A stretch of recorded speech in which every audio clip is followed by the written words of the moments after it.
Jiri Prochazka versus Alex Pereira is a historical fight between two of the most exciting light heavyweights. Jiri Prochazka can prove that he is the rightful champion all along, never lost his belt, and has an opportunity to claim it again against, supposedly, by a lot of people's assessment, one of the best strikers ever in combat sports, Alex Pereira. And Pereira has the opportunity to become a two-division UFC champion, mimicking what he did in Glory Kickboxing, arguably going down as the greatest combat sports athlete of all time, if he achieves this though. And what are his paths to victory for this fight? Well, we know about Jiri Prochazka. He's very unpredictable. It's hard to know exactly what he's trying to do in fights sometimes, but there are some patterns that we are able to note.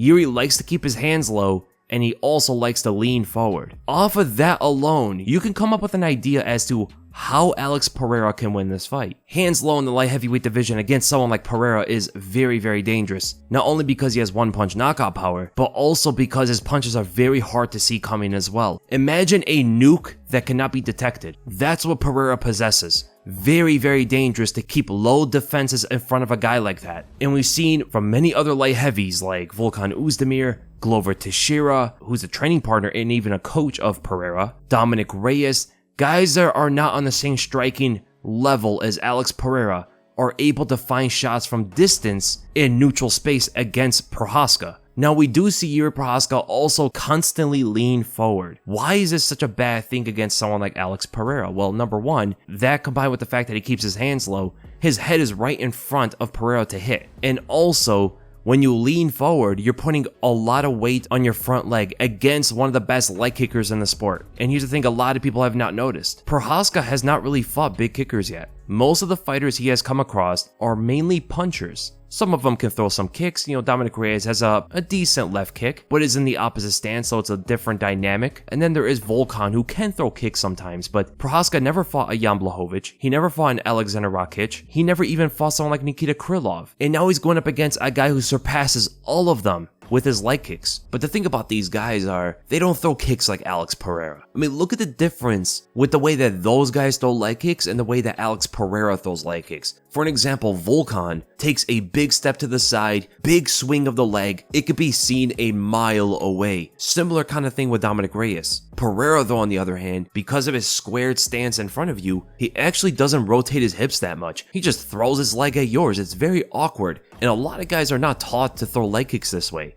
But it works for this guy. For some odd reason, he's not even landing with the front part of the shin. He's kind of landing with the side of it. I don't know if he's doing this because also his muscle is landing on the target, but then again, it's not going to be able to dig in with as much bone as you want. Pereira's leg kicks are very, very hard to see coming. But why does Jiri lean forward like that? Well, he likes to bait out your shot sometimes and retract away, or slip his head on the outside of the punch to find some opening. But a lot of times, this does not work out for him, even against other light heavyweights that have big telegraph on their punches. There have been many fighters like Dominic Reyes, like Glover Teixeira, like even Volkan Oezdemir, that landed power punches from distance on him while he was leaning forward. Imagine with Pereira now, who is quite fast for the division. He's longer than all of those guys, so he doesn't have to reach in as much, and he has the lack of telegraph, just mainly because of the way he stands. And that's the first thing we have to talk about. Pereira stands square in front of you with both hands forward. He uses this stance to deflect punches with both arms, almost like two walls are in front of him that you have to get through. And the stance also eliminates telegraph from his own strikes, from punches to kicks. It's hard to tell which hand is coming forward when he stands like this, and he can easily extend his jab or straight right from that exact position, and there's really no tell of them coming. Punches from this stance, backed up behind a long 80-inch reach, is a problem for Jiri. Pereira's jabs are a sure way to cause damage, but very importantly, disrupt Jiri's timing and rhythm. Jiri's unusual style may not have many usual tells that you see from other fighters, but he does rely on his timing for distance strikes. A good stone-hard jab to the face can answer that and force Jiri to adjust and create patterns. And it may also cause Jiri to back away from Pereira to find the space that he needs. Jiri's not as effective when he's close to the fence. He likes space to move awkwardly and surprise his opponent. Limiting his space will cause his options to dwindle, and you usually see him lunge for something big, or he literally starts running away to get the opening or to bait you in. When I say he runs, he literally runs. This is when Poatan can begin the hunt for his power shots. And we know Pereira's cage cutting is absolutely elite. It's hard to get away from him. He can open himself up sometimes, like he did getting KO'd by Izzy, but we did see a more measured approach with that pressure when he backed up Jan Blachowicz. I can imagine he carries that against Jiri, who will show more openings than the awkwardly defensive Jan does. Right, Jan is way more defensively sound, shown in his Adesanya fight and even his Pereira fight, compared to someone like Jiri Prochazka, who is getting touched up by Volkan, Dominic Reyes, and even Glover Teixeira on the feet. And not only lean forward, Jiri sometimes likes to feint low, so he's leaning forward, ducking his head to trick the opponent like he's going to attack the legs or the body, maybe a level change, something there, and then he likes to explode upward, starting a combination usually off an uppercut. Throws a bunch of punches afterward to overwhelm his opponent and force them backwards. This is why Yuri's so good at making his opponents constantly move. And this can especially be useful against Pereira, who might be wary about a takedown from Jiri, so that's going to be a bit interesting. Pereira just has to watch out for the lunging punches over his leg kick, as those will be more dangerous early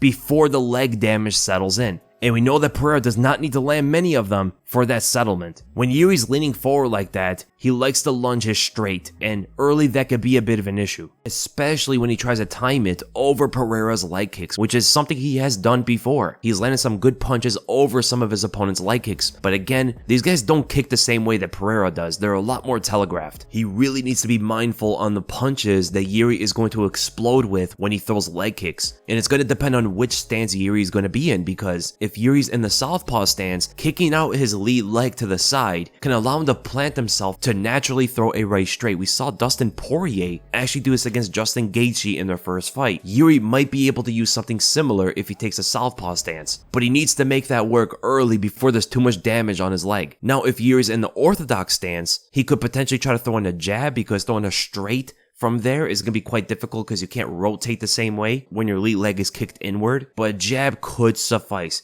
Jiri needs to check kicks. At the end of the day, that's what he needs to do, but it's just something that we don't see him oftentimes use. And actually, that is the way I can see Jiri hurting Pereira in this fight, is lunging that straight punch directly to Pereira's face. So early in that fight, it's going to be quite dangerous for Pereira. He needs to cause some of that leg damage, but it also shows that he can catch him with jabs and not give too many openings for Jiri to hit him. So if Yuri's looking to lunge in with that punch, instead of landing the leg kick as Yuri's leaning forward, Pereira can simply stun him with a jab. And ultimately, that's the end of the breakdown, guys. I absolutely love this fight. I'm a big fan of both fighters. Both guys can find a way to knock each other out, but we do have to also know that Jiri Prochazka is coming off that horrendous shoulder injury, and he may not even be the same guy. That is very possible. The injury was very bad, but hopefully we do see a good Jiri Prochazka in there and make this a wild fight. So I hope you guys enjoyed the breakdown, and if you did, make sure to give this a like, make sure to subscribe, hit the bell for notifications, and I'll see you guys